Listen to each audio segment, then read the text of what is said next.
Did you know there was a college Christmas party tonight? NFI, me and you.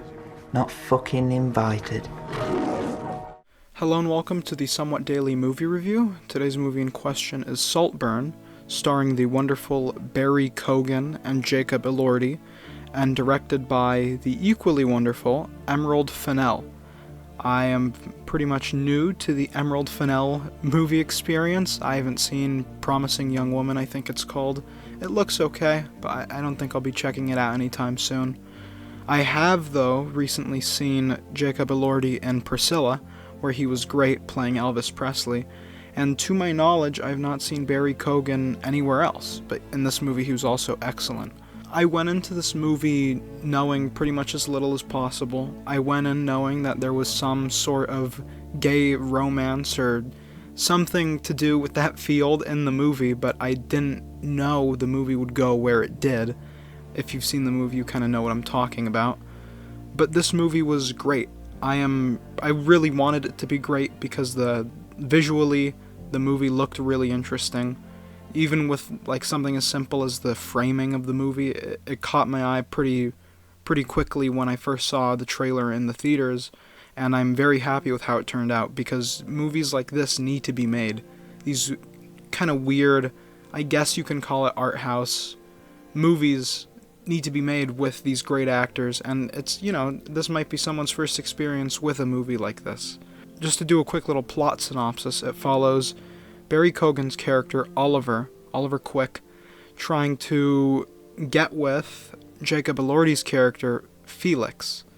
And the movie very quickly moves on from that. It kind of it uses it as like a base point to show how far Oliver has moved from his original goal.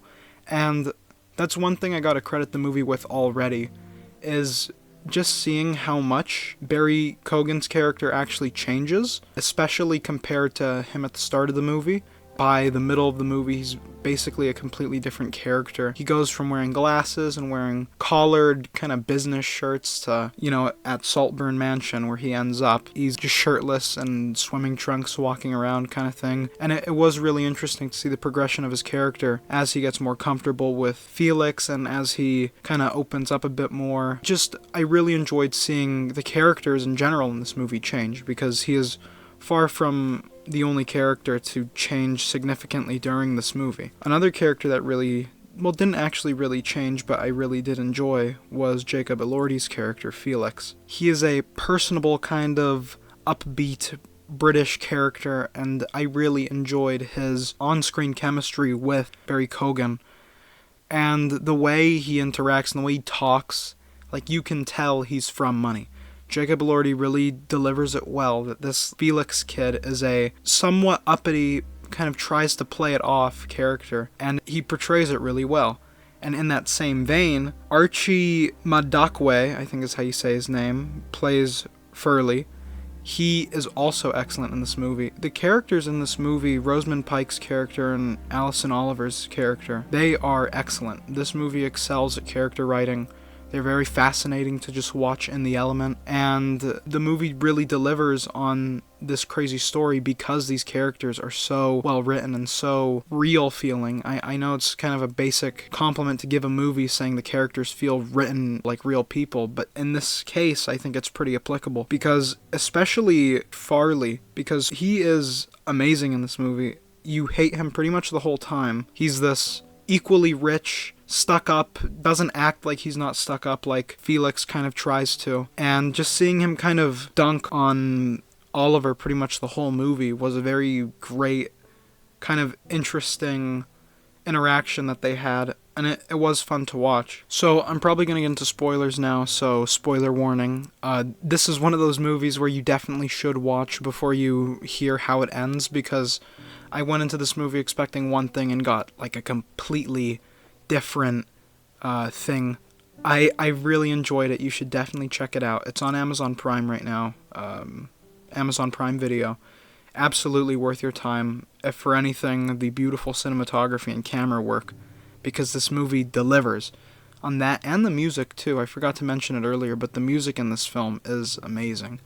It's absolutely, it's one of those soundtracks that It won't really be remembered, but every time you watch it, you'll be pretty impressed by how great it fits the movie. So yeah, spoilers ahead. Please watch before you finish this video. So, one thing that really surprised me about this movie is, well, Oliver's, master plan. I'm very happy for once about the promotional material for a movie, because I went into this movie expecting Call Me By Your Name, as weird as it sounds. And I know it's kind of unfair to group in two movies based on a gay lover situation, and I know it sounds kind of bad, but this is just, on first instinct, this is just kind of what I thought the movie would be about.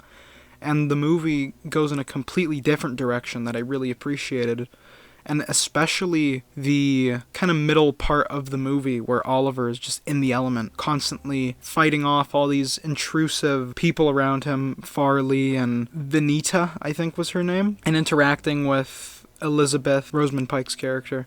I really enjoyed it, and just seeing him interact with these characters, again, the characters in this movie are excellent, and to bring it up again, these emotions and this standoffishness and just the tense scenes in the movie are portrayed beautifully through the camera work. I'm telling you, this is some of the best framing. I know it's kind of, to just think of cinematography as one pretty shot, I think is kind of basic.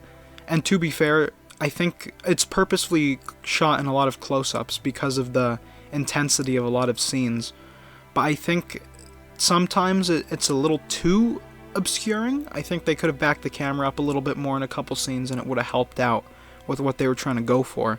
But for the most part, especially with the harsh colors all over the entire set, I think it really aids in the tone they're trying to set in most scenes and with the emotions in most scenes, especially after the death of Felix, when the blinds are draped down and it's all red in the room and everyone's freaking out except for Oliver because he's evil and heartless. The movie's tone is delivered really well through the camera and through the score too. Particularly Felix is sweet, I'm pretty sure. The music, as silly as it sounds, especially that end bit where it goes all high up on the violin, I think, it reminds me a lot of the Whales soundtrack, and it portrays a similar amount of emotion because the Whale soundtrack was also excellent. Sorry, kind of off topic, but I just had to get it out there. But the story completely threw me for a whirl. And one thing that I think is being focused on, the big thing being focused on, is the tub scene a little way through the movie.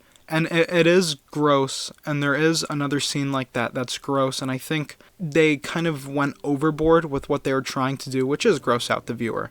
But I think it's to a point where it doesn't add much. Not the tub scene so much, but the scene where Oliver interacts with Venita in a sexual manner at some point in the night.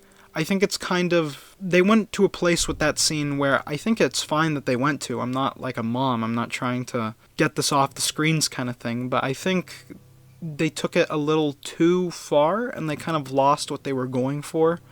It still delivered pretty well. I still understood what they were doing, and it's good setup for Farley to snitch to Felix and have Oliver kind of have to lie himself out of the situation. But I think they could have calmed down a little, I guess. But otherwise, the movie it's in that sweet spot where it is kind of not repulsive, but just kind of like cringy in a good way. Like I'm physically kind of clenching my hands. The awkwardness in the movie is really great, especially when Oliver and Felix go to meet, Felix goes to meet Oliver's parents and he finds out he's not a poor drug baby kind of thing. And the setup of Oliver's lie is really great too. I think it's a high point of the movie when you're sort of slowly piecing together oh, this probably isn't true, or you notice things oh, he's a master manipulator kind of thing. And I appreciated the ending, basically slideshow, where they show all of Oliver's mischievous acts, I guess you could put it. But I do kind of wish they didn't boil it down so simply. They kind of just throw everything at you and they're oh, this is why he does this, and yeah, he's evil. And I appreciated that they showed you, because, you can't really transcribe something like that without just putting it super early in the movie and spoiling it. but I wish they left a little bit more to the imagination, because all of your questions are just kind of answered in the ending slideshow. I just think they could have done that a little bit better. But I think I've hit pretty much everything I wanted to.